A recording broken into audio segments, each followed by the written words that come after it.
Assalamu alaikum.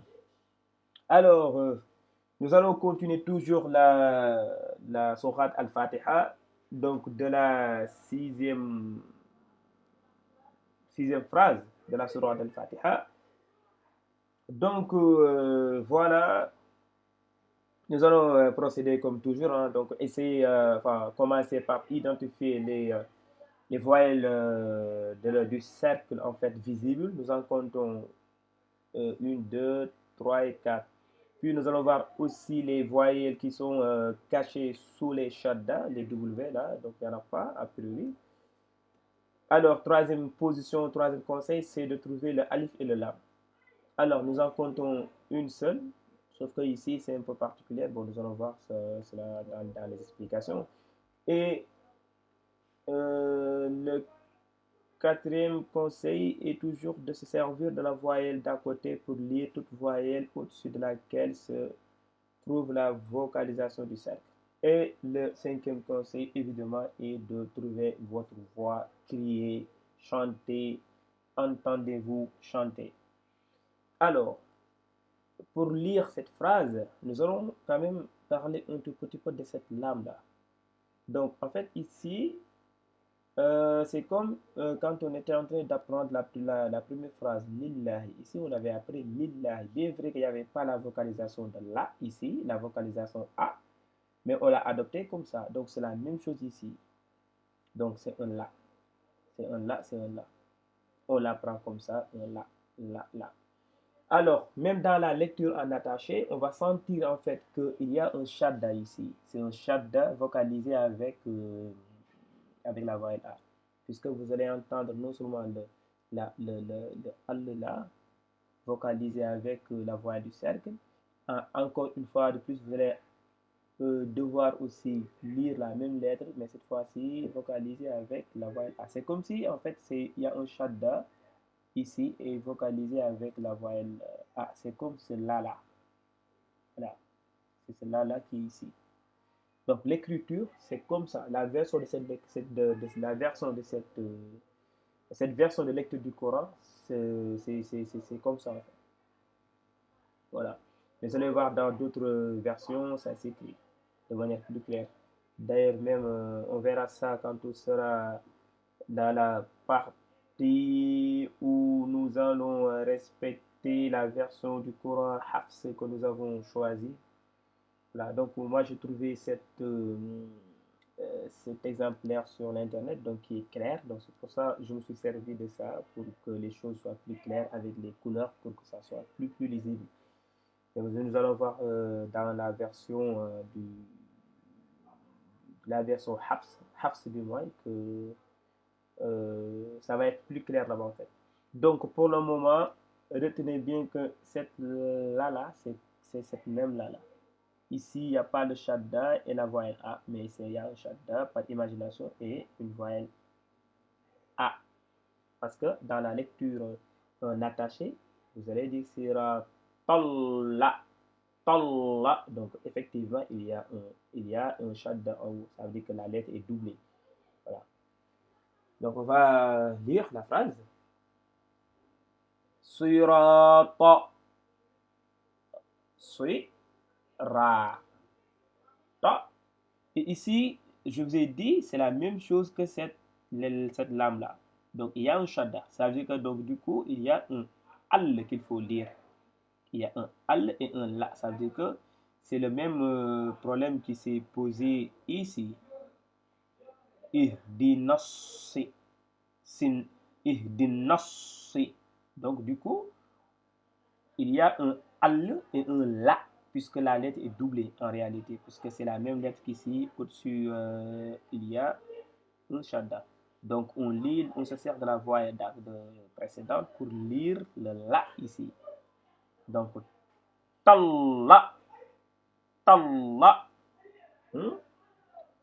siratal vina. Le y ici sert d'outil d'allongement à la voix i. Donc, vina, vina, an. Ici, je suis obligé de lire le a.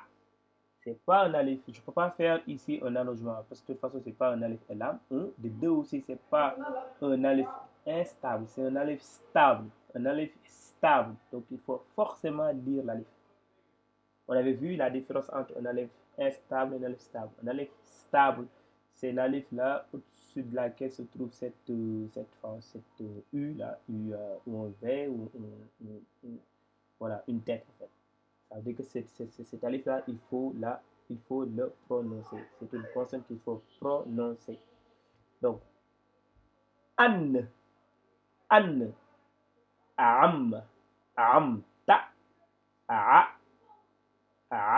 lay, lay, him, him, lay, him. صراط الذين أنعمت عليهم صراط الذين أنعمت عليهم صراط الذين أنعمت عليهم صراط الذين أنعمت عليهم صراط الذين أنعمت عليهم صراط الذين أنعمت عليهم صراط الذين أنعمت عليهم صراط الذين أنعمت عليهم اهدنا الصراط المستقيم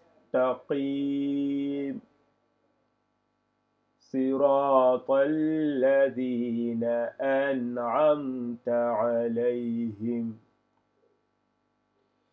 إياك نعبد وإياك نستعين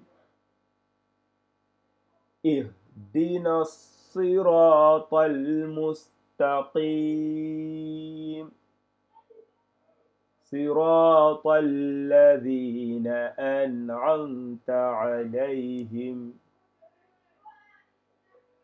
مالك يوم الدين إياك نعبد وإياك نستعين اهدنا الصراط المستقيم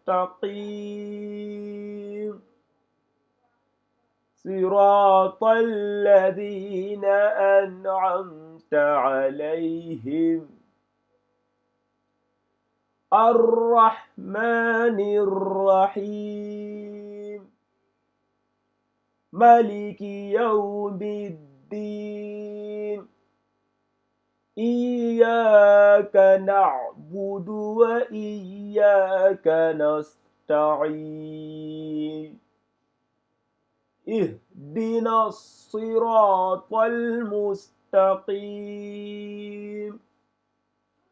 صراط الذين أنعمت عليهم الحمد لله رب العالمين الرحمن الرحيم مالك يوم الدين إياك نعبد وإياك نستعين اهدنا الصراط المستقيم صراط الذين أنعمت عليهم بسم الله الرحمن الرحيم الحمد لله رب العالمين الرحمن الرحيم مالك يوم الدين إياك نعبد وإياك نستعين اهدنا الصراط المستقيم صراط الذين أنعمت عليهم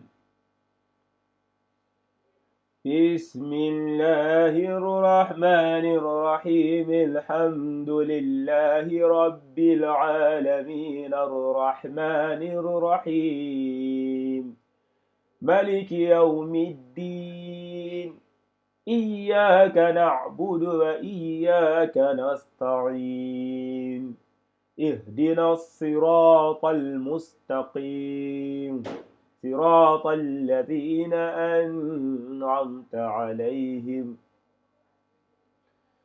بسم الله الرحمن الرحيم الحمد لله رب العالمين الرحمن الرحيم مالك يوم الدين إياك نعبد وإياك نستعين اهدنا الصراط المستقيم صراط الذين أنعمت عليهم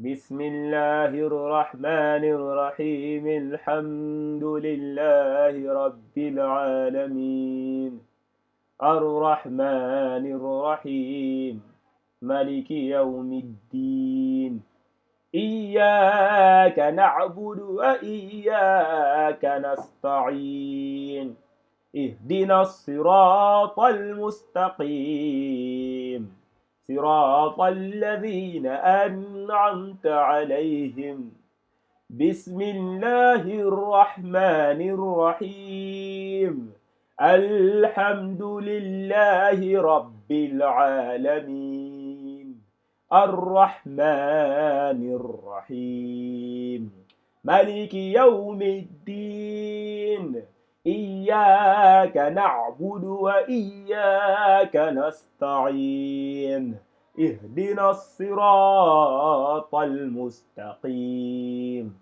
صراط الذين أنعمت عليهم صدق الله العظيم. Merci.